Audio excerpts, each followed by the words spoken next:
Hello and welcome to The Things That Don't Change, where we endeavor to view an ever-changing and ever-fluid world through the lens of eternity. I'm Thomas Walheim, that's Patrick Marr. Say hello, Patrick. Now, we did an episode a while ago where we talked about, we called it the dating episode, because it was an episode about dating. And essentially, we were talking about how the more that we've gotten into the dating world, I was speaking as a married man at the time, still married, by the way. But I was talking as a married man. You were talking as a single man. We're talking about how the more we get into this, the more we realize that marriage is real and everything else is made up. We made up a bunch of things around it to get to marriage or to not get to marriage, depending on where God's calling you, right? But things have developed since then, and so we wanted to have this episode. Do you want to talk a little bit about the development for you? Yeah, I mean, let's just say it. I got engaged. Hey! Pretty good. Yeah. Yeah. You know, Yeah, so, I'm making big moves, stepping up in the world, you know? Yeah, so the funny thing is that, correct me if I'm wrong, you and your beloved fiancée, Joanie, so you guys, so far as I know, you didn't post about each other on social media at all while you were just dating. No. And the debut of each other on your social media was the hard we're launch, engaged. if you will.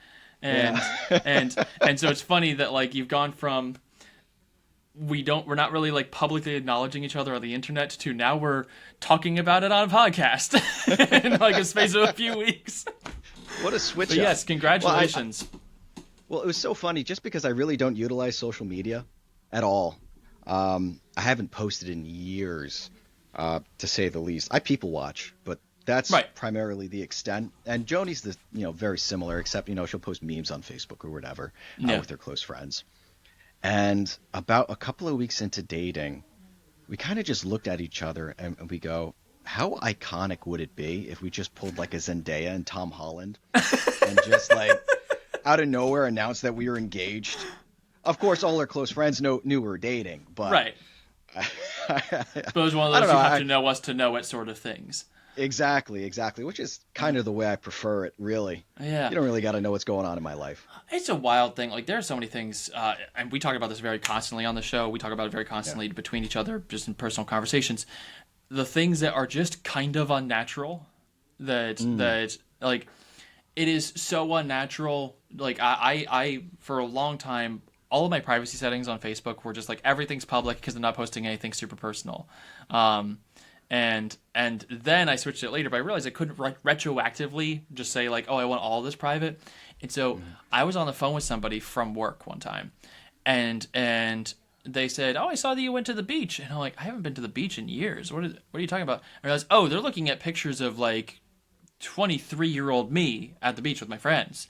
But there's a super unnatural thing that this person's just catching up with me, kind of without my permission, kind of with my permission, without my knowledge. And so like personal things are best to keep personal, but entirely. I mean, I just admitted it myself. I love to people watch. It's like going to the mall or something, sitting at a bench and just looking at the passerbys. You hear a conversation and you're thinking to yourself, what is that situation? What is that what life led to like? that remark? It's like total Sonder, if you will. So first of all, I will reiterate, congratulations on your engagement. That's a wonderful thing. Thank you very much. So two things. First of all, have you experienced, because I experienced this when I was engaged, there were a lot of people that when Jess and I got engaged, they're like, oh, how's engagement going? Because engagement was just hell for them. And I almost felt bad saying, it's great. Like, have you experienced that? Some people are like, oh, I love engagement. I miss our engagement. It was such a fun phase. And some people are like, that was hell. Yeah, no, I haven't gotten that just yet. I will say I've had maybe 24 people offer me furniture. Good. That's really the extent of it. Yeah. And I'm so fortunate that Joanie has been planning our wedding since our first conversation. Right. So there was so much pre-work beforehand. Yeah. And I plan on being involved, so it's less stressful. for Right. her. But So it was a funny thing.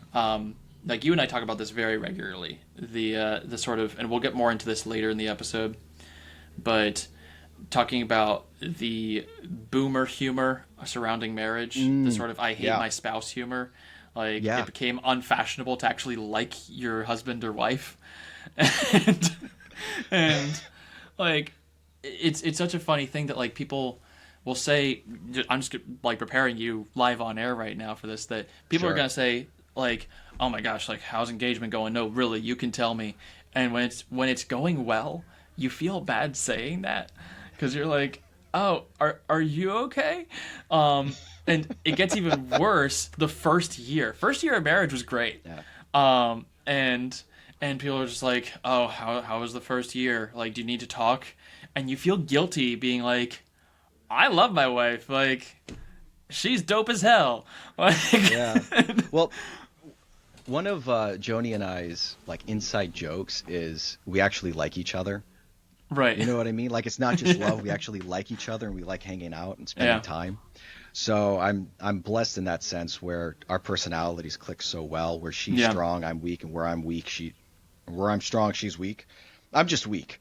But we balance each other in not so much a superficial way, but in a very necessary way, in the sense that where she's more shy, I'm more outgoing.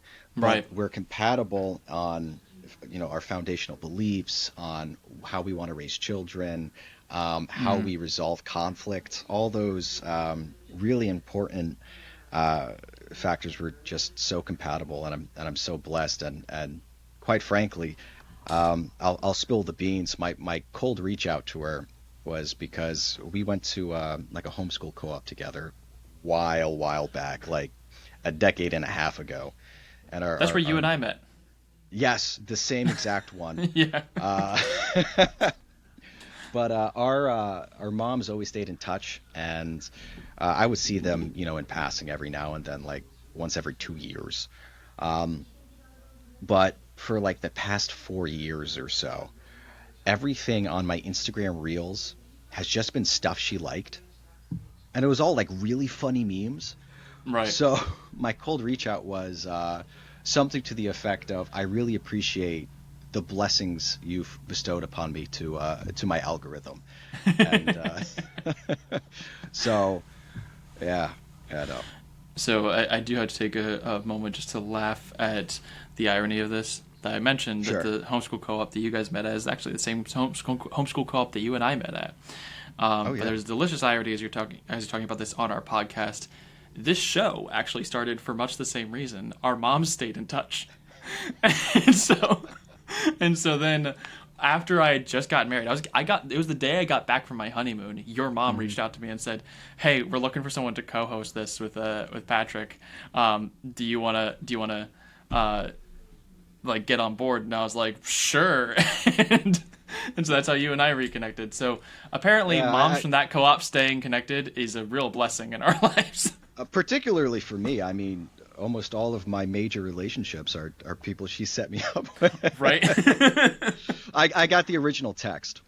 Yeah. I figured it'd be fun to read it out. This was like my cold reach out.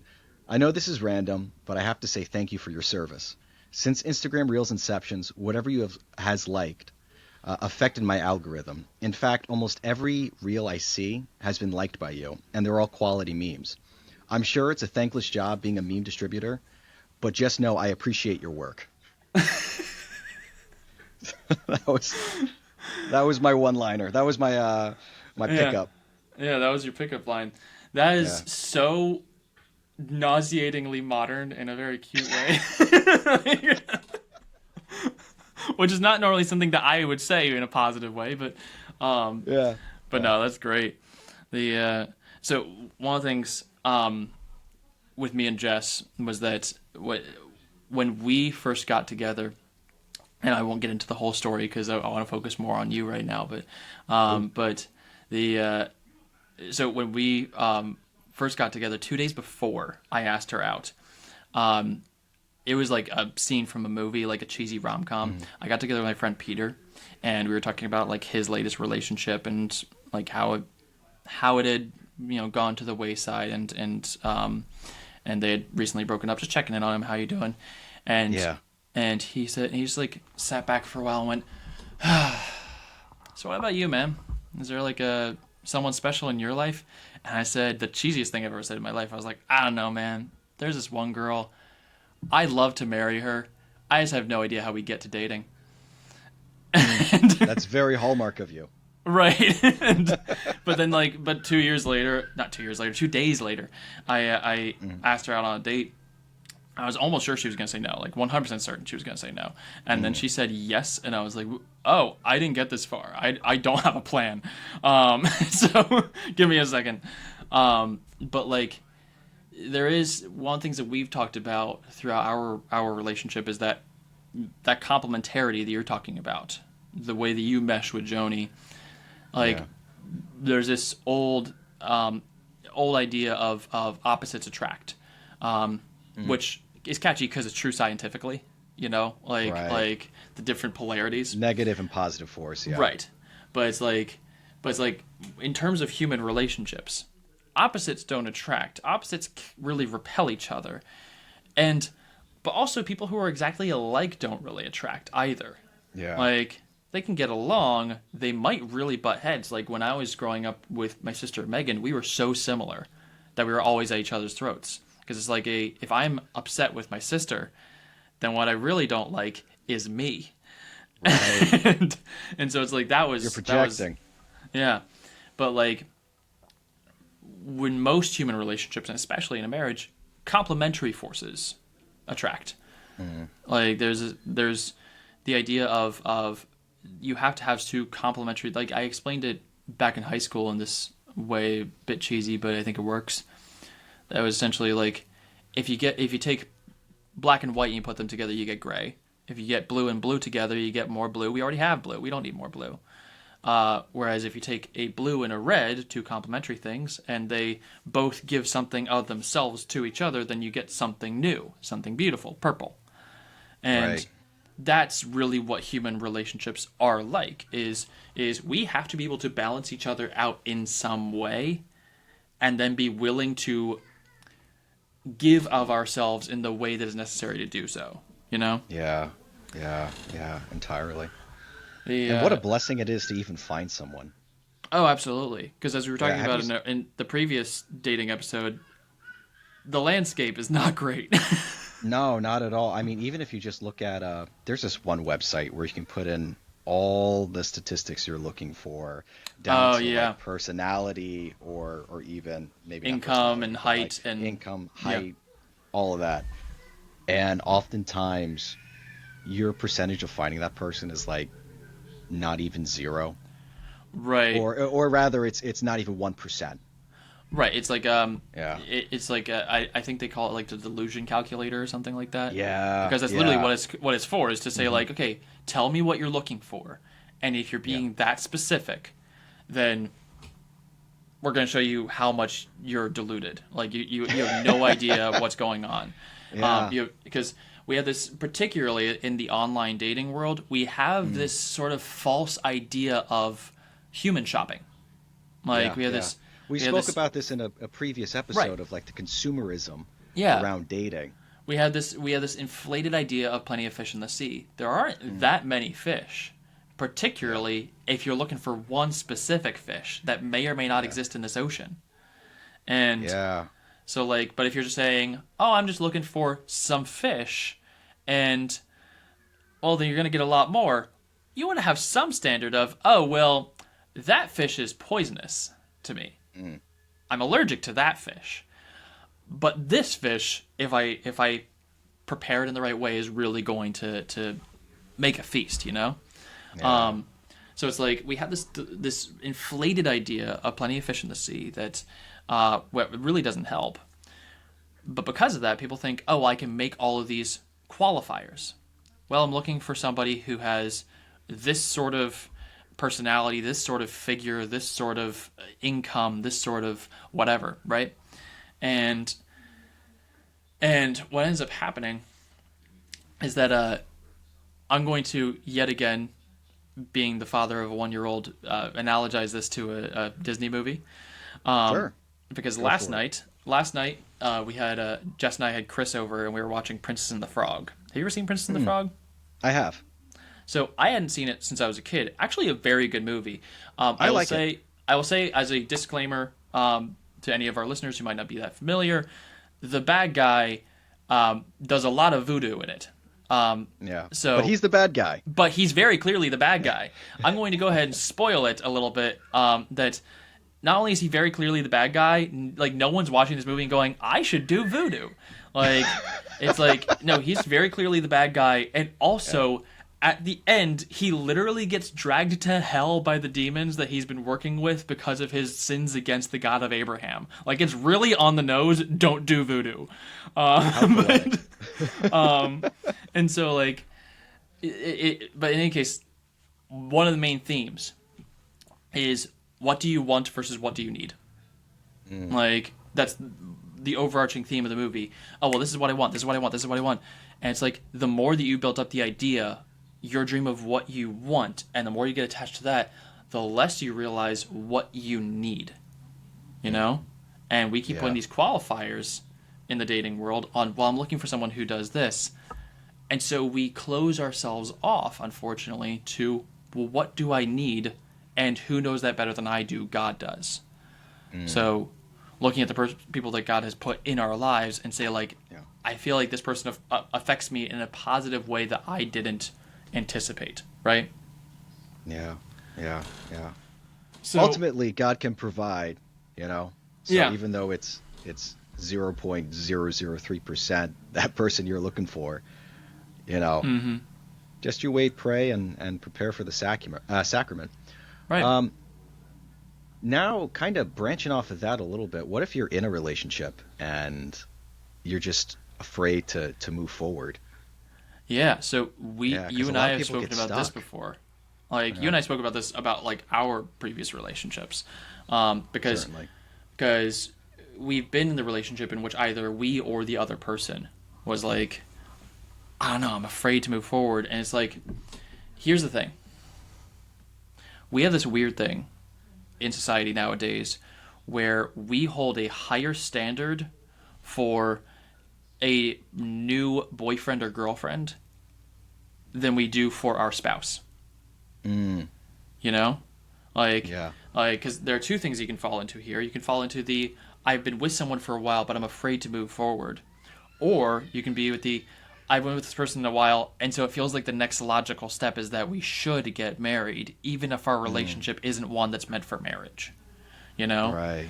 And there are a lot of people who will say, you know, I think, like, maybe you've been with your significant other for like 7 years or whatever, and you will say, you know, I think if I met them now, if I were single and I met them, I don't know if we would get together. It's like, okay, but are you going to get married? They're like, yeah, probably. It's like, so you wouldn't get together with your spouse as a boyfriend or girlfriend because now we're setting higher standards. Yeah. But you will vow your life to them. It's a little topsy-turvy, right? Entirely. Now, on the other hand, we have the situation that you're talking about. The situation of you've been with someone for a while, and you're afraid to move forward. In which case, one of two things is true. Either this is not a relationship that you see moving into something vowable, for lack of a better term, like something you can see yourself vowing yourself to until death, in which case you should break up. Or option number two, you're a coward. Yeah. Like, those are kind of the two options. Like, it is you fish or cut bait. Either you say, no, this is who I want to be with for the rest of my life, and so I'm going to ask them to, you know, commit to the same idea. Like, hey, do you want to commit to this? Because I do. Or you're saying, you know, I don't think this is working. I don't see myself vowing myself to you, you know? And so in that case, don't. But then you have to let them go. Does that make sense? There's no 100%. There in the ideal scenario, there's a linear progression of when you meet someone versus when you know you want to get married to them, when you're able to commit to that, and then, the path forward. But you need to keep moving forward in that relationship. Particularly, I mean, just speaking from experience, I just got engaged, and the amount of graces that are being poured upon me from not denying the sacrament, Right. and it's overwhelming. Absolutely. Like areas of my life, every area is being affected, and if you're afraid to move forward, I would say just do it anyway, because the graces that are going to come from that, whether it be you're not called to this, Right. or you are, don't deny yourself those graces. Right. We're called to be saints, and marriage being a sacrament, you're called to be saints in that marriage. Right. So if you're going down the path of marriage and that's your sacrament, graces are going to come. So be not afraid. Right. And the Gospel of Matthew tells us, let your yes be yes and your no be no. Everything else is from the devil. And that really is what this is saying, like, all right, I'm going to move forward and let my yes be a yes, right? Yeah. Or I'm going to say, I can't do it, but this person should be with somebody who can, Yeah. And so, like, I had a before I dated Jess, I was with this girl, she'll remain nameless, and we had been together for like a year or so, a little over, and I ended up breaking up with her because she was a lovely woman. She was wonderful in many ways, but as much as I tried to will myself to see a future, I couldn't. It's like I really want to see a future with this person, but as I'm looking out into the ether, I'm really struggling to see a life together. Like, I'm really struggling to see a marriage together. And I essentially said, like, hey, like, it was a breakup, so there were a lot of emotions involved, and so it wasn't exactly a clean break. But what I essentially said was, like, I think that you should be with somebody who's able to love you the way that God wants them to, and right now that's not me, And when you talk about, like, the graces poured out in you over engagement, Jess and I, before we got engaged, dated for 6 years. And here's the thing, I wouldn't recommend that to most people.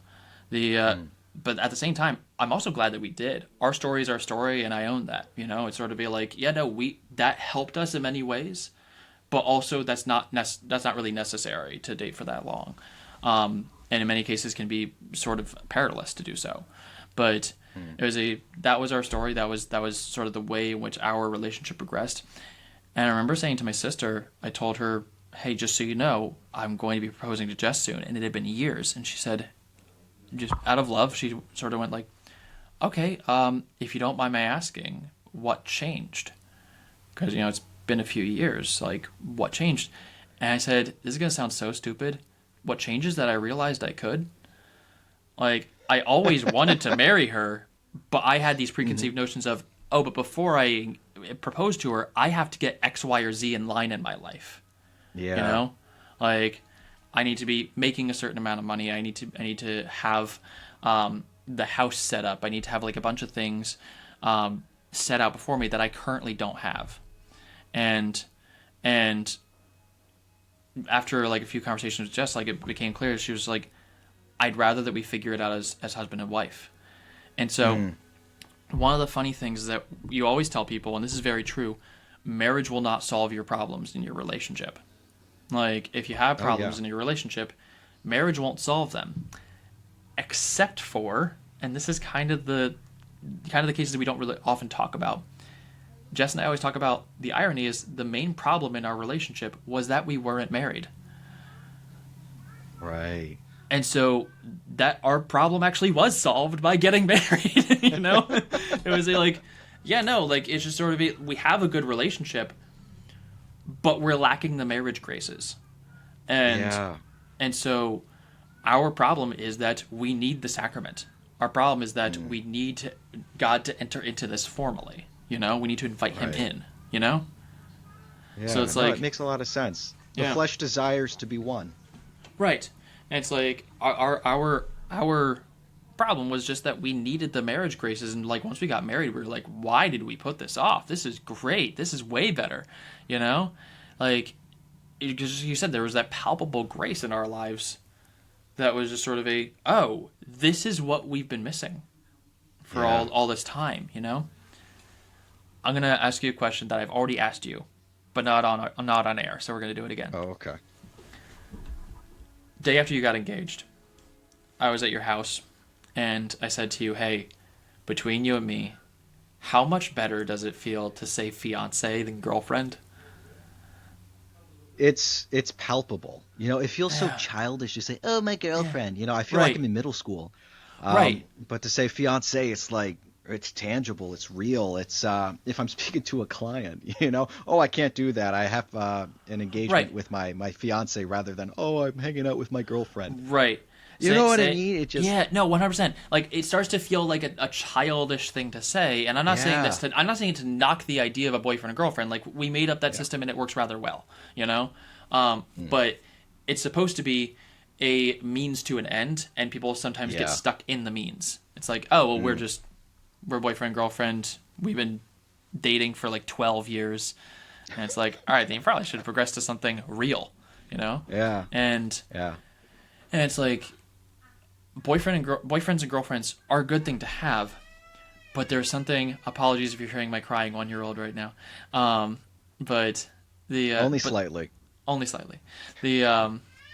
She'll keep trying, but she just wants to make an appearance. That's all. Yeah, she just wants to make a cameo. But in any case, a boyfriend or a girlfriend is a lovely thing to have, but there was a palpable difference when I started saying, I was talking to my fiance, and it was like, I have a grown-up thing, you know? Like, it's like... It's like a coming of age, really. Right. And you're entering the club. So, like, Chris Hayden talks about this when he talks about being Kiara's godfather. That he's like, it feels so much better to say, this is my goddaughter, than this is my friend's kid, you know? It's like, I have like an official connection to you now. Yeah. Like an officially recognized thing. And it's like, and he's like, it feels silly to say as like a 30-year-old man, but it's like, it feels cool because it feels like, this is something that adults have. Yeah. You know? We often shirk from the notion of responsibility, oftentimes from our own self-doubt.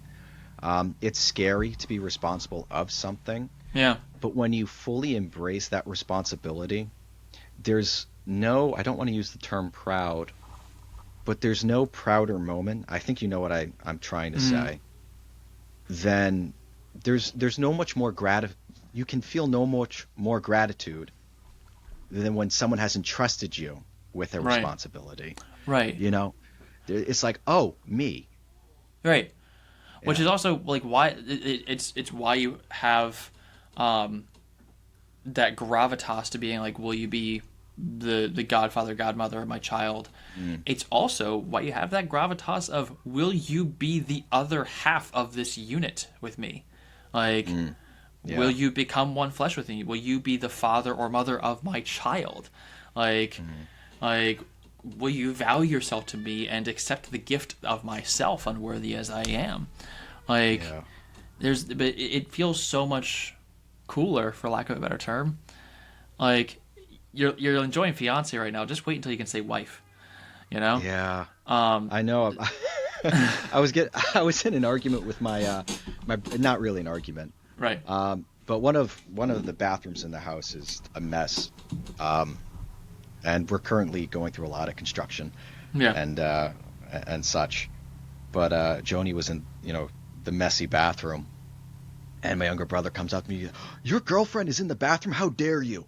He gets in my face, like being funny or whatever. I'm like, that's my fiance.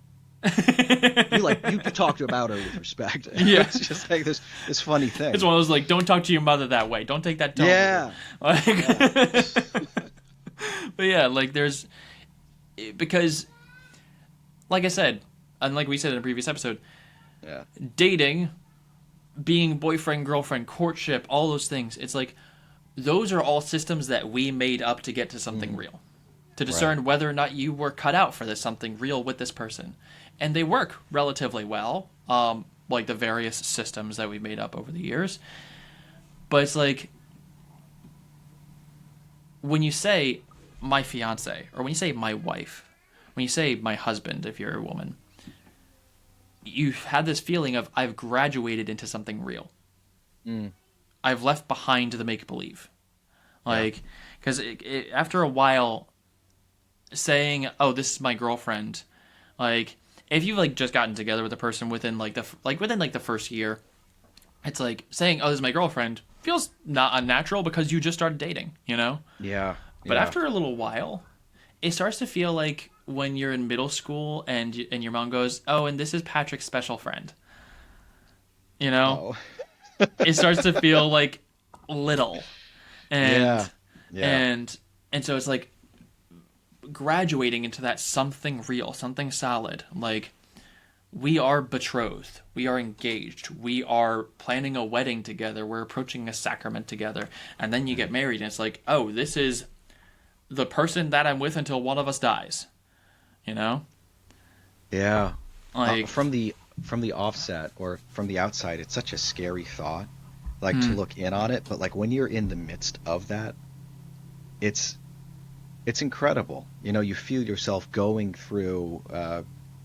I don't want to use the hero's journey, but it almost is like the hero's journey, if you will. You know, you're getting towards your calling. You know, actualization, what you were called to be. Yeah.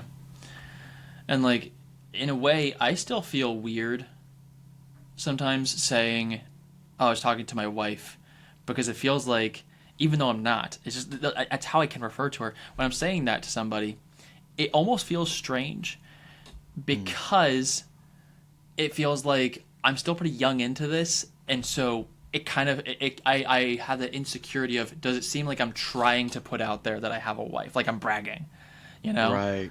And it's like, on the one hand, maybe, I don't think so, but maybe. But on the other hand, if so, cool. That's a nice thing to brag about. Like, I have this woman I love, and we've vowed ourselves to each other, and we have these sacramental graces that have been poured over our union, and that's a cool thing, you know? Yeah. Like, it's cooler still when you guys like each other. Right. And like, so you're not falling into boomer humor. Yeah. Like, Jess and I, we have the same basic joke of like, I don't know, I actually like you, because like I one of the things, and I'm not saying this as a way to like put down the second category of relationships or marriages, but like I was saying to Jess once, I was like, I see some people, like you and I, we had a friendship, and from that an attraction blossomed. And so our first foundation is we like each other. We want to hang out. We're friends, you know? And I was like, I see other people who come at it from the opposite direction. There's an attraction, and from that a friendship blossoms. Like, and both of those are good ways to approach it. It's like, it's not a bad thing to say like, oh, well, I approached them because I thought, I approached her because I thought she was pretty, you know? It's like, in the same way that you wouldn't say it's a bad thing to get into classical music because you think the violin looks pretty. Yeah. It's like, yeah, the violin looks pretty, but then that's meant to get into something deeper. I like the habits that I like the aesthetics of the Dominicans, so I'm going to go check them out. Okay, cool. But if it doesn't develop into something deeper than that, then you probably shouldn't be a Dominican. Whereas if you say, I really like their habit, I'm going to go check out what they're doing, and then you get really into the Dominican tradition and way of life. Yeah. Great. Same thing. I find my wife wildly attractive. I find her absolutely beautiful. Yeah. Cool. That should beget something larger, you know? But it's like... Well, regardless, it is attraction. Right. Like what pulls you to someone. True. Attraction is just the thing that pulls you. So you're saying we were friends first and then attraction blossomed. You were still attracted to that person from a friendship level. From a platonic level. You guys meshed really well. There was attraction there. Right. We get along, you know? Yeah. So I would push back, and I would say that still is attraction. No, you're absolutely right. In a weird way to put it, we started with the same foundation of attraction that you and I have between each other. It's just Yes. that that level of you attraction. were married when we met, so right. It was off the table. I was off the market. But yeah, so you and I have that attraction between the two of us of I like this person, I want to be around this person, you know? Right. Right. The only difference is that I looked at Jess and said, "There's a prospective door in this platonic attraction that through which I could go and enter into something very different from what I have with you." But in any case, so like when Jess and I were engaged, going back to that whole like it feels like we have a grown up thing. One of the things that I really bemoaned, and this will sound like cheesy, but whatever. One of the things that I really bemoaned when we were engaged is that her hand looked cool. Mine didn't. I still had a bachelor's hand, you know? Yeah. Because she had something that would make people go, "Oh, you're engaged," whereas I just looked like Joe Schmo. And so when I bought this ring, it was just like sitting on the box on her nightstand basically, and every now and again we'd be hanging out at her house, and I'd be like, "Can I put it on again?" And she'd be like, "Sure, honey."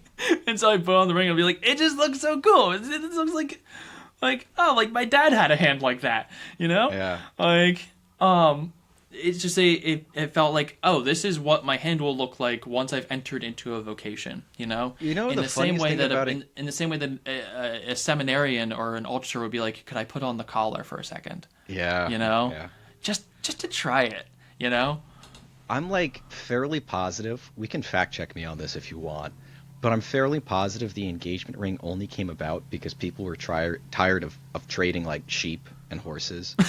And there was something about like trading jewelry, Right? Something that actually had like tangible value besides livestock. Right. That trend, You know, took off. so the land of my people, and that being Germany. I'm actually mostly Irish, but my last name's Walheim, and I speak German, so I'm a little more connected to You're that. a trader. Yes. But so in the fatherland, they have this tradition, which I really appreciate. So when you get engaged, you each buy a wedding band. There is no engagement ring. This is your engagement ring. And when you're engaged, that goes on your left hand. And that, in Germany, means I'm engaged. And then, when you're getting married, you take it off of your left hand and put it on your right hand. And now you're married. And so, essentially, the idea is that you're carrying around the ring of your marriage. And you're saying, like, I'm carrying this around to bring it to the altar before God, at which point we will use it properly, you know? It's not the other way around? Nope, it's the left to the right. So Germans, when they're married, if they're a little more traditional about it, they'll put it on the right hand. Most Germans I know who are married do that. Yeah, there are different traditions, different stories about like why we do the left hand. We say, oh, it's closer to the heart or something like that. But really, it's a lot more random. Like, it's sort of some people came up with some tradition, some people came up with another tradition. I know in Ireland it comes from the claddagh. So you would have the heart facing outward if you were single, the heart facing inward on your right hand if you're dating someone, and then you switch it over heart facing out if you're engaged on the left hand, heart facing in if you're married. I really appreciate things like that because, I remember when I was a kid, when you're, just for context for any of our either international or other places in the country listeners, when you grow up in the Northeast, specifically, or especially rather, if you're homeschooled growing up in the Northeast, vacation is let's get in a car and drive a couple hours to look at Amish people. I've never had that experience. Really? That's shocking. No. Well, I also have like a much different background than you. It's we're true. We're more Northies. Yeah. So if you live near Pennsylvania or Ohio. That's more of a thing. But like my family did that a lot growing up. We would go to Lancaster, PA all the time. In fact, I actually just got back 2 days ago from Lancaster, PA with Jess because we took a little trip. We're like, where should we go? Let's go to Amish country because rolling hills, lovely agricultural land. You get to see like horse and buggy, and it's just sort of like a simpler way of life, and it's just sort of a nice breather, get away from things. And you'll look at someone and you'll be like, oh, look at the Amish or Mennonite people. I don't know, some sort of heretic with a horse. And but there is something to be honored and admired of. They have a very simple way of life compared to us, and so it's a nice little breather. And so in any case, one of the things that I like about the Amish is that everything about your outward aesthetic changes when you get married. For the men, the hat you wear changes. For the women, you go from a white bonnet to a black bonnet. You are allowed to wear different colors when you're married, and you're not allowed to wear colors you wore during your youth. Men grow beards, whereas they have to stay clean-shaven when they're single. And so, like, everything about your outward appearance is different. And so there's no moment in which someone's going like, oh, do you see a ring? Is he single? You know? It's like that dude's clearly married and looks married, you know? Instead, in today's age, all we have is the Facebook status. Right. That's it. Yeah. So it's kind of terrible. It is. And I feel like the more that we can bring back kind of older ways of doing it, the better.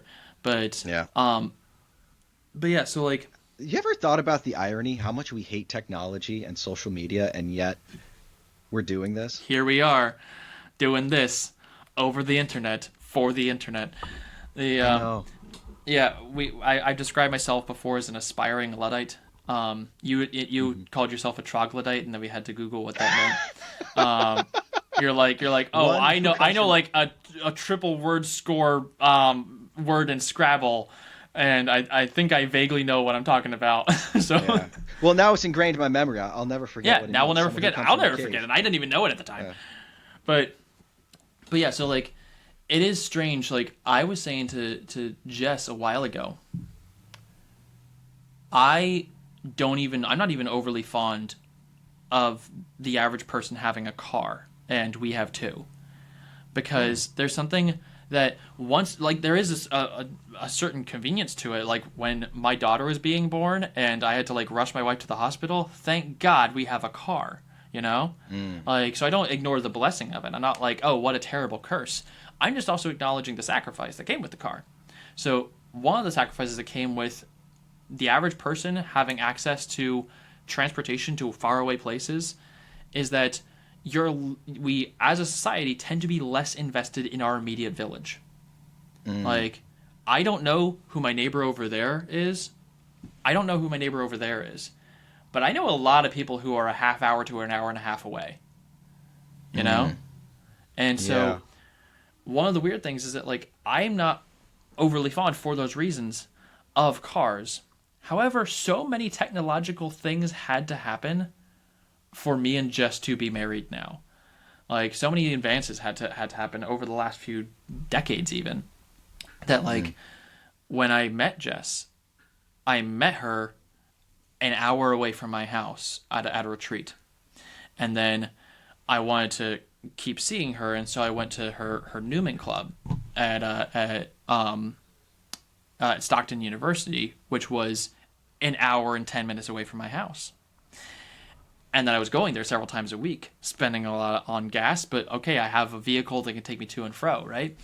So then I'm going there, and then I start bringing her to Mass regularly. We start going to Mass together, and so I say, okay, I'll pick you up. And so I'm driving 45 minutes to her house and then a half hour to the church. And so that's an hour and 15 minutes.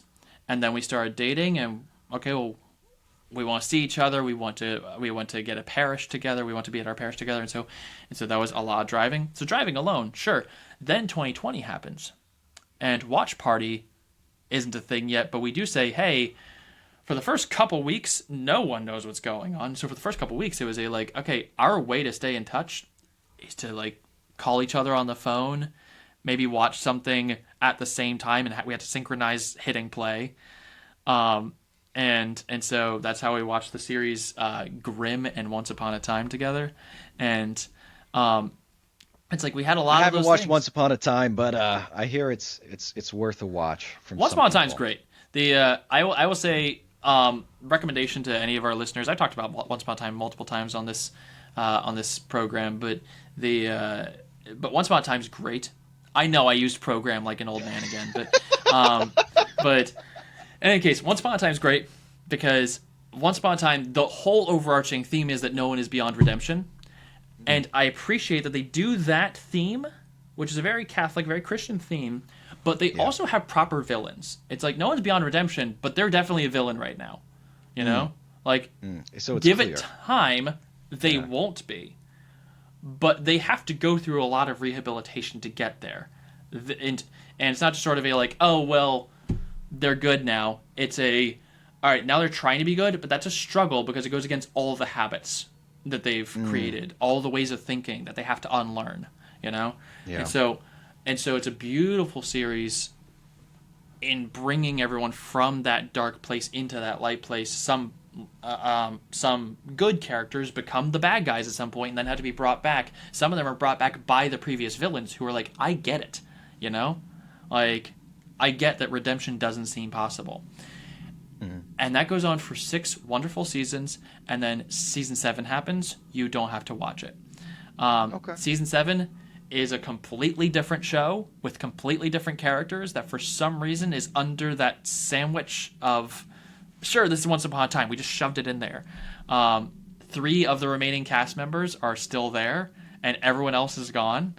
And it's in a completely different town, in a completely different time. Same network. It was a proper last season, but I was asking if it was CW because if they did it was ABC. Seasons, that's actually pretty. Oh well, I was gonna finish if I finish. 6 seasons for CW is actually pretty good. Yeah. Why? I'm not familiar enough with CW. I'm laughing out of politeness. I have no idea what you just said. Oh, honestly, I don't even feel inclined to tell you now. But CW basically just has a track record of ruining shows. Like, you ever see Green Arrow? Yeah. First season, great. Second season, and then it's like that for all the other shows. What about Flash and Supergirl? Do you have any exposure to those the same way? No, I mean I really didn't. I didn't watch them after they ruined Green Arrow. I was I think it was 16 or 17 at that point. So TV shows just started to bore me, and I had to work. Yeah. I went to work instead, and I always liked writing more than I ever did consuming. Yeah. That being said, I've never finished anything, so there's that. Right, but you've done enough to criticize. Yes. Done enough to criticize the man in the arena. So this is going to be my great segue back into the topic of marriage. Oh, okay. Jess and I, a big cornerstone of our hangout time is that we have our shows that we watch together, and we watch the same shows over and over again. Jess is a chronic rewatcher.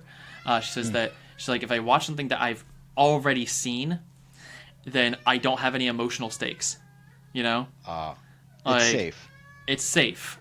And I like things with emotional stakes. Now, you and I have talked several times about Downton Abbey in this show.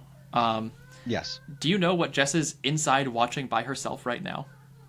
Downton Abbey? Downton Abbey. The movie? We did watch the movie. We watched the first movie. I haven't watched the second one because it didn't look very good. Yeah. But we were like, okay, that first movie was a good place to end it. So we watched it the first go around. We get to season 3. At end of season 3, I'm like, okay, we can stop here if you want. She's like, one more episode because that was a bummer. And on a bummer note. And so we watch one more episode, and it ties it up in a bow very nicely. And she goes, okay, that's a good place to leave it. Next night, I sure don't want to watch just one more episode. I don't know. I just feel like it would be a good in the background sort of thing. It gets you. And then we watched the rest of it, and then we started over because I was like, hey, wouldn't it be funny if we watched the first episode? Now that you have everything down pat, you know who everyone is. She's like, yeah, that's a good idea.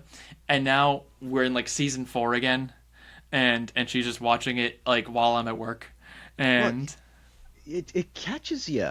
You watch one episode and you're hooked. You're just sitting there like, what are they gonna do next? As drool's like dribbling down. She had to watch like 40 episodes before she was hooked.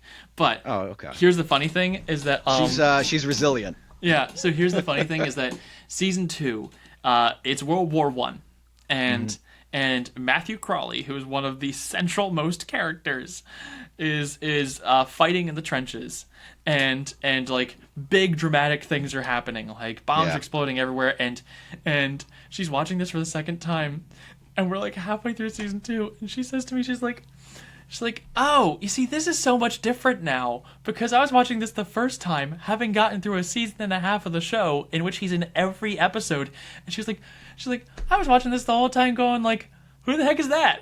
I was like, what do you mean, who the heck is that? That's the main character. She's like, I don't know. On the poster. She's like, it's just some European white guy. I don't know. They all look the same. Like, he's the only blonde. Like, no, he's European. Yeah. She's right. Yeah, he is European. He is a white guy.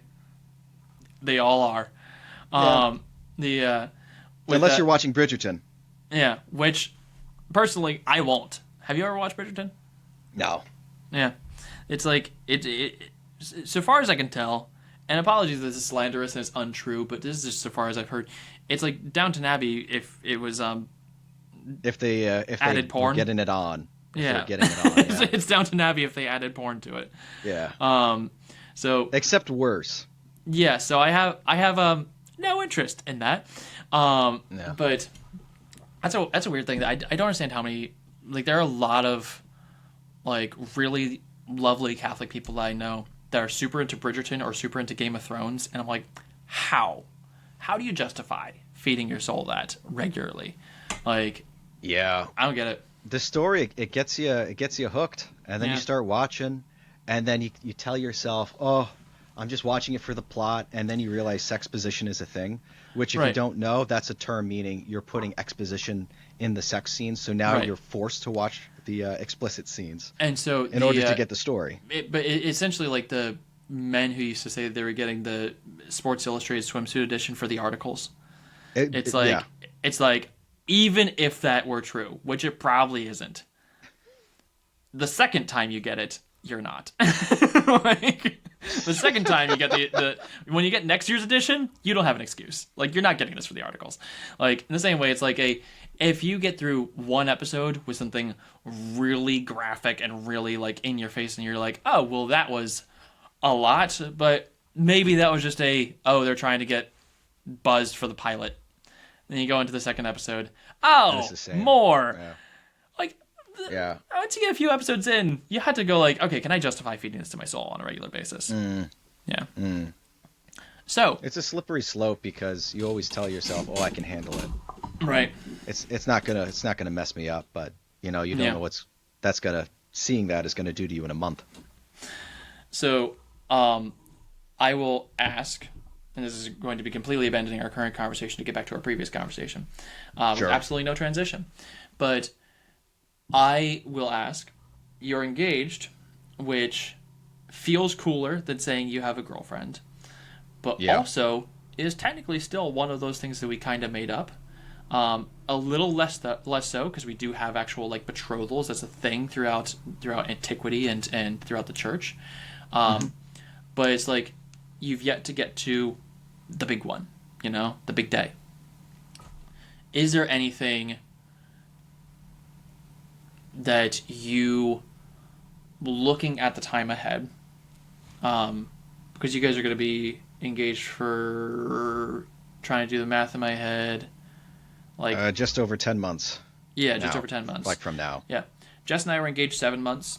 It was a pretty like quick engagement, and that was just because we're looking at the dates and we're like, we could do a year, but then that person's like, we need to time it around like this person in your family's really old, and this person in my family is pregnant, and you want them to be one of the bridesmaids. How are we timing that? Like, and there were a lot of factors, and so we just said, okay, 7 months. We called the priest who's going to marry us, We asked him if he would marry us, and he's like, "Oh, so like when are you guys getting engaged?" And we said, "Oh, we're getting, or when are you guys getting married, rather?" He said, "Oh, we're getting married on May 20th. We just passed our anniversary." And I said, "Oh, we're getting married on May 20th." He goes, "Oh, any reason why it's so soon?" And we had this awkward pause, and I said, "She's not pregnant, if that's what you're implying." And he was like, "No, no, no, no, no, no." But I was like, "Yeah, no, we're just, her grandmother's up there in years. We have several people in various stages of pregnancy. This is really the time in which we can make it work that the people we want there can be there." And Right. we have been dating for like 6 years and not cohabitating or fornicating or anything like that. And so he's like, "You guys are fine." That's like a golden star right there. Yeah. 6 years. It's sad how I'll get back to my question in a second, but it is sad how low the bar is. Yeah. We went to the they make you do like a pre-Cana weekend or there are various versions of it, but Yeah. but the version that we went to, Bree said, "Okay, I want you to do a pre-Cana weekend at this parish." We were one of like a dozen couples there. The other couple we knew there was getting married a month after us, very close friends of ours, and we and that couple were the only two couples out of this dozen couples who weren't like, "Oh, well, we've been living together for 5 years," and they're like, but unfortunately the pre-Cana weekend, they're like now some problems can arise. There can be tensions in a marriage when it comes to the sexual relationship, and they're like, "Oh, we've been doing that for like 10 years," you know. And it's like they're very open about it. They're like, "Listen, we already know all this. We figured this out a long time ago." And there is something, I say it's a sad thing, even pragmatically, like even beyond like just the moral of it, because Jess and I left that weekend and we said, I can totally see why the divorce rate is so high, and why it's so much higher. Nothing's really changing. Yeah. Right. Why it's so much higher in among people who are cohabitating. Yeah. Prior to marriage. It's like remarkably higher, exponentially higher. Because I was like, "You are my fiance. We never slept together. We've never lived together. We've never shared a bed. We've never managed a home together. We've never done any of these things. And in a few months, you're going to be my wife. I'm going to be moving into a new apartment. We're going to be getting new furniture. I'm going to be sharing a bed with a person for someone for the first time in my life. I'm going to be going through all these changes in the sensible world, in the world that I can see, hear, touch, taste, and smell. This is a completely different life." And so it feels like I transitioned out of the dating relationship where if things go bad, I can just break up with them. Mm-hmm. And I transitioned into something different. Now this is solid. Whereas if you have been together and you're doing everything that you would do as a married couple, and then you get married, well, this kind of looks, feels, and sounds all the same. It's just that now I have a ring on my finger. And so you're still in that mindset of, and if something goes really bad, we can break up. And that'll be sad. And it'll be impractical. And it'll be inconvenient. But I don't say that to be snide. Any loss of a marriage is a terrible thing. Yeah. But that's really why that's such an epidemic among cohabitating couples, is like if you skip the line, it's not as big a thing once you get to the front. You know? Yeah. Yeah. How sad is it when you hear someone dating for like over a year and they haven't like talked about like getting married or like proposing or whatever? Right. Like the immediate consensus is, "Oh, they're fornicating." And sad because like you know what I mean? And it's sad because it's not just a matter of like, oh, they've been dating a year and they're not talking about personally like marrying each other. It's like the idea of marriage hasn't even been brought up. Yeah. It's like this is dating is a thing that we made up to get to marriage. And you haven't even had the conversation about whether marriage is a thing that you as an individual want. It's like, then why are you dating? Like, what's the point? But because the sexual relation is really what defines the relationship, right? So you and I can be attracted to each other all we want. Right. You know, we're not having sex. So we're not defined in that way. It's good that we're finally putting that on the record.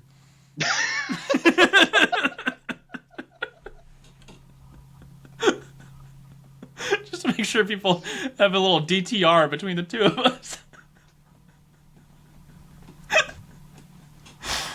But the point I was trying to get at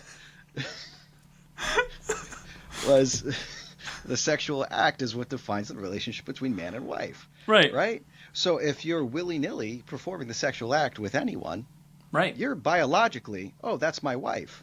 Right. You know what I mean? So when you devalue, or husband, when you devalue that status, it's you can throw it away. I've done this before. I've had sex with someone before. Right. And we're no longer doing it. Or we've broken up, you know? And I want to add just one caveat to that, because, like, you know, you and I grew up in, like, the early aughts. This was a huge thing that every youth group, every classroom is having this discussion of you know, you need to save yourself for marriage, right? And you could see a lot of the boys and girls in that youth group, their faces just sort of drop, or they get uncomfortable because they feel like, oh, it's too late for me. Like, and it's like, yeah, that's not what we're saying. And unfortunately, a lot of the culture surrounding that good message that was delivered in a bunch of youth groups back in the day. Yeah, and that's a good distinction you're making. Yeah, it's like, because if you engage in sin, you know, we believe in the Redeemer. Right. Right. Yeah, I watched Once Upon a Time, baby. I believe that no one is beyond redemption. There was this one video I saw at, like, a Protestant church or whatever, where they, like, were handing a flower out to everybody in the congregation, and, like, by the time it got back, it was like this whittled, like, barely any petals left, and he goes, "Who would want to be with this now that everybody's touched it?" And it's like, and then I guess some guy's response to that was, who I guess he clipped the video, goes, "Jesus, Jesus wants that flower." Right. And that's the thing, like we had so many, like, terrible ways of explaining this. Like Laura Horn she did this video where she's talking about the actual things that were said in youth groups back in the early aughts. One of them was everybody chew this piece of gum, which, first of all, disgusting. But it's like, and if you keep giving yourself to everybody, you'll be like this chewed up, flavorless piece of gum. And it's like, oh, that's a terrible way to explain it, because you're saying, yeah, the act is disordered, but now you're making it you are worthless. And it's like, that's not the point. You are of great value. That's why we want you to preserve yourself. And preservation isn't oh, well, it was lost, and now it's I always find it funny when people say that they lost their virginity. I'm like, I think you know exactly where you left it. Like, you don't lose it. You give it away, off, baby. Like, and so it's like, but it's, people think of it in terms of oh, well, now that's done, you know? Yeah. Well, you know, it's so funny. Can I finish that thought first? Because I want to make sure that's like fleshed out. I thought you were done. So people look at it that way, but it's like, preserving your value. You still have your value, no matter what you've done, because you're made in the image and likeness of God. Yeah. And so the idea of saying, oh, well, it's too late for me, I'm already too far gone. It's like, no, the whole point is you are so worth loving. Christ loves you so much, and we should be loving you the way that Christ does. That's what we're aspiring to do, and we frequently fail, unfortunately. But the idea is, you are worth so much that we want you to preserve yourself. Just because you didn't in the past doesn't mean you can't now. And so for anyone who might be listening to this, there might be somebody who's listening to this and thinking, oh, well, that's what I used to think, but now it's too late. It's like, no, you can preserve that value. All you have to do is start now. Say, like, I'm going it's to reconsecration, really. What's that? It's reconsecration. Right, exactly. The idea of I'm giving myself over to this specific purpose. I'm giving myself over to this specific person, the person of Jesus Christ, you know? Yeah, it's reconciliation. It actually segues perfectly into what I was going to say before, and by the grace of God, I remembered. So, do you remember when Sabrina Carpenter did that one video in the church in New York? Yes, I heard about it. I didn't see it, but yeah. Yeah, neither did I. Protest that song. But essentially what happened was after the the sanctuary was, desecrated. They did the music video there, scantily clad, dancing, Yeah. whatever. Christ have mercy. Yeah, I know. The bishop went there and reconsecrated the church, Mm. right? So the church, something bad, something terrible happened, but it was reconsecrated. Just Right. like when you go to confession, your temple, your body is a temple of God. You're reconsecrated. Right. It's corrected. Right. And that's a really good way of explaining it, because the church did not lose its value. It was just misused. Yeah. You know? It's like, um, okay, so I have a couple of collections. One of them is I collect Steins, like the German Yeah. beer mug with the lid on Yeah. it. I have quite a few from World War One. Nice. The Yeah. the oldest one I have, I think, is from 1878. I have two that were cast in the same, like from the same person, and I was able to look it up by the serial numbers. But That's pretty cool. But it's interesting because the mugs were cast, and it has the hole through which you are to put the lid and have it fasten, but the lids were never put on, so they're still technically mugs, but there's clearly mugs that were meant to be Steins. So those, as rather old antiques, have a certain value. Now, if my daughter picks one off the shelf and just like drools in it, then I go, "Oh, honey, no, let's not. We're not using that for your spit, basically, right?" But then if I clean it out, is it less valuable because it was touched by a baby? It's like, no, the value of this is significantly higher than something that small can take away from it. The value of the church is significantly higher than a music video can take away from it. The value of a person made in the image and likeness of God, imbued with dignity and worth, is worth way more than any misuse of that person can take away from it. It's just a matter of saying, I'm going to stop ignoring my worth, and I'm going to start acknowledging it, and I'm going to start preserving it. I'm going to start saving it for the right context, right? Yeah. And if that's something you really struggle with, I highly recommend Confessions by St. Augustine.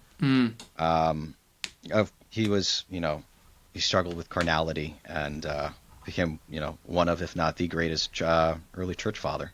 Yeah. So something to be said about that. Can we take a quick break? Yeah. Hey guys, Chris here. I just wanted to give a quick plug for our locals. We have a locals community at tttdc.locals.com. That's tttdc.locals.com. We invite you to come join, come hang out with us. We got a lot of cool stuff we got going on. Tommy does morning prayer a couple days a week. Also, kind of gives on occasion some of his thoughts on some of the current pressing matters in the church. I have a Saints of the Week series that I've been doing. Every week I kind of go through the upcoming saints and the Roman calendar of the United States, version of that, and kind of just give some background on some of the saints that we have coming up. Also, Patrick gives some thoughts on occasion of, kind of Catholic business ethics, kind of Catholic, how can a Catholic kind of comport themselves in the business world and the professional world. So if you're interested in any of that or just want to come say hi, we invite you to come check us out. Again, that's tttdc.locals.com. That is Tango Tango Tango Delta Charlie.locals.com. We look forward to seeing you there. And without further ado, back to the episode. Welcome back. Thank you. All right. So do you mind if I bring things back just a little bit, just so we can do a couple of closing notes on the main topic? So something you brought up earlier, which I want to circle back to, and luckily we just took a break, so I had time to recollect my thoughts. Nice. But you're welcome. Thank you very much. I think it's an important note. You were talking about the idea of just move forward, and like if you're like, oh, well, I'm afraid to move forward in my relationship and get engaged, just in case it helps anybody, if you're looking for a sign to propose to your girlfriend, this is it. Go do it, like today. That being said, get a blade of grass, tie a knot. Yeah, you don't have to propose with a ring. You can always ask. You can always ask the question, then get a ring, or at least take a step toward it today. If you're saying, "All right, I'm a little too cowardly to do it," like outright, okay, then maybe talk to the girl's father today. Like, do some step that kind of solidifies I'm doing this, you know? Yeah. If you are thinking like, oh, I want to get engaged, but I don't know if I can afford a ring, moissanite is great. It looks just like a diamond. It lasts just like a diamond, but it's significantly cheaper. So get a ring. That's fine. Or don't get a ring and just propose without one. Also fine. Also a totally valid thing to do. But propose today. If you're looking for a sign, you're like, I don't know if I should do it. This is it. Just don't be a coward. Do it.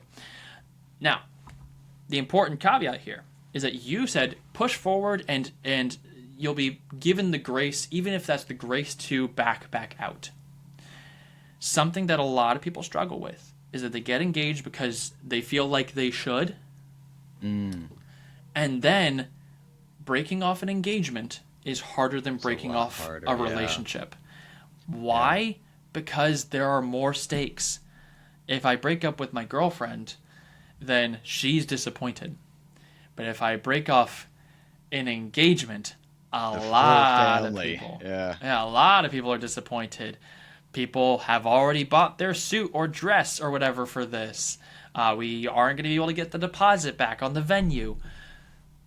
But, you know, Jess always used to do this thing, and it bugged the crap out of me that she did this. But she always used to do this thing with like her cousins and everything. They'd be getting married, and the day before they got married, she'd be like, okay, are you sure you want to do this? Because I'll run away with you right now. Like, we can just get in the car, leave, no questions asked. And I would always say to her, like, honey, maybe they do want to do this, but they're just nervous right now. Like, maybe don't prey on those nerves, right? But it's actually a good thing to offer, I'll admit, because they some people don't feel like they can, and this is a big decision. And like, I would say, go ahead. Sorry. No, I would say if me saying, do it now, push forward. That way you get the graces. If your internal reaction was, what are you doing? Fair enough. That's a good question. Get out of there. Yeah. Break it off before you get engaged then. Yeah, because you can't do it. Because if the idea of marriage or approaching marriage is repugnant to you with this person or without this person, maybe it's just a you problem, then that's probably something that you should address as a single person. Like, don't rope somebody else into it. So when Jess and I were getting married, the day of our wedding, we felt so peaceful. On the day of our wedding, it was ridiculous. She like calls me. I'm like at a car wash vacuuming out the car, and she's like, hey, how you doing? I'm like, I'm doing pretty well. How are you doing? And she's like, good. So like, we're getting married today. I was like, I know. Like, it was we were so chill about the whole thing. The priest who married us, Father Jamie King, he had this very different style conversation with the two of us. He goes up to Jess as she enters into the church, and she's in the back in the vestibule, and he says, I need to talk to the bride, everybody out. And so everybody gets out, and he goes, you sure you know what you're doing? She goes, yeah. And he goes, you want to marry Tommy? She goes, yeah. And he goes, how long is marriage? She goes, forever. And he goes, and you're ready for that? She goes, yeah. He goes, okay, let's do this. And then he goes up to me, and he says, Thomas. And he beckons toward me, pats the chair next to him. I sit down, and he goes, what are the nature and attributes of marriage? And I went, do you want me to quote the Baltimore Catechism right now? And he's like, no, your own words. And I was like, okay, so it is to die to oneself, to be an image of Christ to one another, to give of oneself for the good of the other, and to commit to that till death parts you. And he said, and how do you get out of it? I said, you die. And he said, and you're prepared to do that? I said, yes. And he said, okay, then I have nothing more to say. Our prep is done. And it was funny because we were like, that was the same conversation for both of us, but in the style that we needed. He knew our temperaments, right? Gotta love that. But yeah, a lot of people don't feel like they have an out. A lot of people feel like, oh, I'm engaged and now I have to. In the same way that, like, the reason I didn't ask Jess out the 2 days prior to when I did ask her out is because she told me, if anyone asks me out for a cup of coffee, I feel like I'm marrying them. And I'm going to, like, push them off a cliff and run away. And so I was like, okay, so she's not ready to get asked out at all. But I said to her, I was like, no, you've agreed to a cup of coffee. Like, that's it. And so throughout the first like 2 months of our relationship, I just kept saying like, all right, you've agreed to 1 date. Thank you. If there's not a second date, no hard feelings. Okay, you've agreed to 2 dates. Thank you.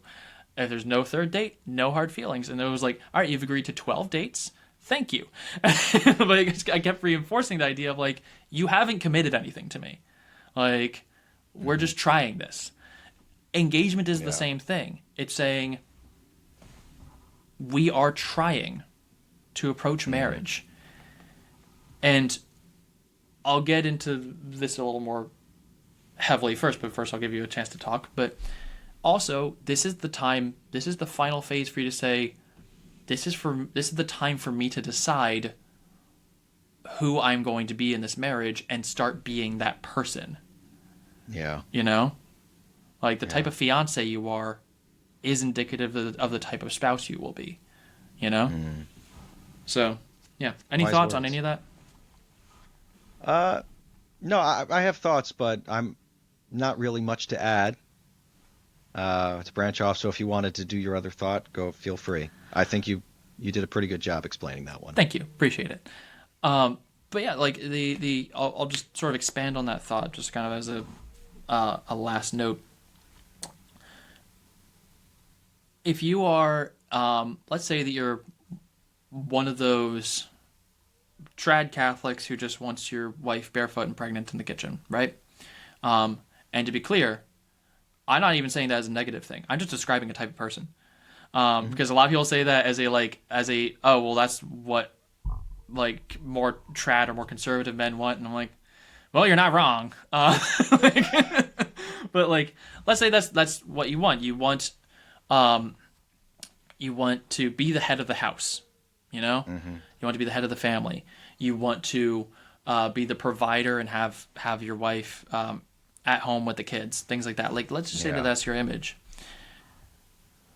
One of the tricky things in a dating relationship is that you actually cannot do any of that in the dating relationship. You know? Like, I can't be the head of us because I'm not. I have no authority over you. I'm just some guy that you have dinner with sometimes. Like, and so I have no authority over you. I can't really effectively be the head. I can show attributes of a head by being an effective leader and leading us well and being a good guiding hand. But I don't actually have any authority or any dominion over you. I can't say, oh, I'm going to be the provider because, well, we both have to survive in an economy right now. Because we're not supposed to be living together, so I can... Yes? Or if you're dating and you're paying for everything for your girlfriend, oftentimes that's going to create a pretty tricky situation where now you're investing so much money into someone who's not your one flesh, and there's going to be this really weird expectation. And there's a balance to be struck there because, again, you can have the attributes of being the provider by saying, I'll pay for dinner, you know? Entirely. But that's a different thing than saying, like, I'll buy you a car. I'll pay your rent. Yeah. Yeah. I'll buy you a car. I'll pay your rent, whatever it is. It's like, I mean, unless you got the money to do it. Yeah. But like but at that point, you're just a sugar daddy, you know? Like, yeah. It creates a toxic situation. And it in a weird way, being the sugar daddy actually puts you lower on the totem pole than a boyfriend. Like, that's an even more made up thing. Like, so it ends up being unintentionally, inadvertently denigrating. And really eats away at the relationship. It's like, and I certainly can't have you barefoot and pregnant in the kitchen. You can be barefoot, but I mean, you're Gen Z, so you don't like that. But no. It's like, not at all. But it's like, well, we're not making kids yet because we're not married. We don't have a communal kitchen yet because we're not married. But all these things that you've just been doing things that are attributes of these things that you want to be in a marriage, engagement is where that has to solidify. There's a reason why in the betrothal era of a relationship, there is a reason why there are a bunch of stresses that come your way. Is because you have to decide, how do we as a couple handle big communal stresses of paying for a wedding or choosing the food or picking out the outfits or picking out the colors. We're deciding our dynamic within conflict, you know? Mm-hmm. Yeah. So it's like, it's a blessing and a curse. Right. Disguised as a curse. Yes. But that's a lot of what it is that this is the time in which you are in your final era of discernment. And so you have to say, this is the type of fiance I'm going to be so that I can be well practiced by the time that I'm a husband, by the time that I'm a wife, you know? Yeah. It's just like when you go to the seminary. Mm-hmm. You know, you're getting yourself in spiritual shape to be a priest. Right. You know? And you can look at the seminarians and be like, oh, that's the kind of priest he's going to be because of what he's practicing right now, you know? Mm-hmm. Yeah. So as you're going into this era of discernment, is there anything that has occurred to you, anything that you've discerned of like, okay, I think that this is how I want to go about it. This is the type of fiance I want to be. This type of, which is ultimately what type of husband do I want to be? Like, This is going to sound really dramatic, and I totally mean it to be 100% dramatic. Great. I'm getting my funeral arrangements together. Nice. And I'm getting ready to wear black. And every day I'm just working on dying to myself, so that I can truly serve my sacrament. And it was like one of those traditional traditions I really wanted to. I've always wanted to do is wear black on your wedding day, because it's a physical representation of I'm mourning myself. Yeah. I'm dying to myself. I no longer exist. My purpose is this marriage, is this family, and let me serve. And sometimes, no, all the time, that's going to mean dying to myself. You know? Right. And there's going to be blessings, and there's going to be happiness in that. And I almost want to equate it to, or at least in my head as I currently ponder this, the ecstasy, I hope, the ecstasy that the saints had when they were dying, to truly be a martyr. I believe that's capable, even if you're not killed for the faith. But if you die to yourself for Christ and all the gifts he's given you, then you'll truly live out your martyrdom. And that's what I hope to do. Nice. Well said. I wore blue because it made my eyes pop. Yeah, no. My eyes are like dark hazel. You couldn't even tell they're hazel. Most of the time they just look straight up brown. So black. Besides, it goes with the more Spanish features of myself. Right. So so one thing that you touched on there that I think is something I wanted to bring up before but completely forgot to. You're talking about how there are going to be blessings and there are going to be struggles within the married life. Something that my mother told me when I was engaged, which I think was one of the wisest things she ever told me. She asked me, she said, "Is your relationship with Jess easy?" And I said, "Yeah, why?" And she said, "Your generation grew up with being inundated with the message of marriage is hard, relationships are hard, they're hard work, life is hard, and marriage is saying I'm going to go through life with this person, but the marriage itself should not be hard, you know, like the marriage itself should be the easy part. It's we are bringing someone into the hardness of life with us, and we're struggling against it together as a unit, as a team, as one whole."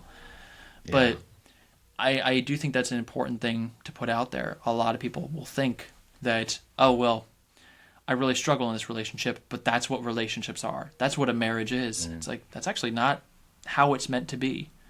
Your marriage should be the easy part.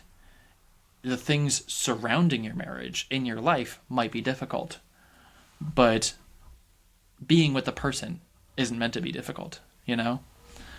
Yeah. So I think the more you accept and use your suffering to glorify God, the easier the suffering is. yeah, And if you're going through life, giving that suffering up and letting it glorify God, that suffering is going to become like a medicine. no, absolutely. Any closing notes? Go be holy. You know, if you're dating someone, and it's been a little bit, and you're scared to pop the question, this is your sign. Go pop the question. Yeah, If go that do it. repulses you, get out of there, and probably see a specialist, because you got something to work through. What else do I got? If you're struggling finding a woman, go back to the beginning of the podcast where I read out my cold approach. You can use that as a reference point to get the initial attraction. Right. Our first date was Cracker Barrel. Not Nice. because I suggested it, Classy. but because she said I'm a Cracker Barrel girl. I'm like, Nice. who am I to deprive you of Cracker Barrel? Yeah. Or you could do it. There's your blueprint. Yeah. Or I'll give you a second blueprint in case it doesn't work for you. You can do what I did, which is I kept bringing a girl to mass who was scared of commitment until she read the verse, "Let your yes be yes and your no be no," and then said in adoration to God that one night, "Okay, I'm going to give you a little yes. If he asks me out tonight, I will say yes." And then I ended up asking her out that night. And I was sure she was going to say no, but she felt like, well, I made a deal with God that I would say yes, so I'm going to go to hell if I don't.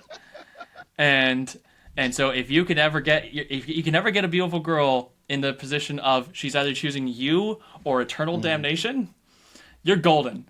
You got all the cards, Yeah. all of it. Get her fearing for eternity, and you're good to go. So on that note, You we'll can't close break it. up with me. You'll go to hell. You're with me forever. That's terrible. So, on that note, Patrick, congratulations again on your engagement. Thank you. We are Thank all you. praying for you, and I'm looking forward I need to serving your wedding, and looking forward to the impending nuptials. Looking forward to double dates with our other married couple friends. How nice would that? Would that make it like more than just double dates? Because you said other. Well, married actually, couple friends. no. Jess and I are one. You and Joan will be one. So it's actually just a date. Just two people going out. You know, I never thought of it like that. It's a single date. Does that mean if like Joanne and I go out with you two like right now or in the next foreseeable future, the next couple of months, is that like a polyamorous? we're like date? a thruple? It's gross. Oh. That's why we don't want to hang out with you guys. I don't blame you. Ugh. That's a bad look. All right. Well, congratulations. We're all praying for you, Thank and I would give you some sort of benediction or blessing if I had any authority over you, but I don't. So I'll instead just pray for you and tell you, as I tell our audience, go be holy. Glory to If the I Father, give to you a the Son. dollar, or sorry, Yes. if you give me $1, I'm technically your slave scripturally. So you would have authority over me.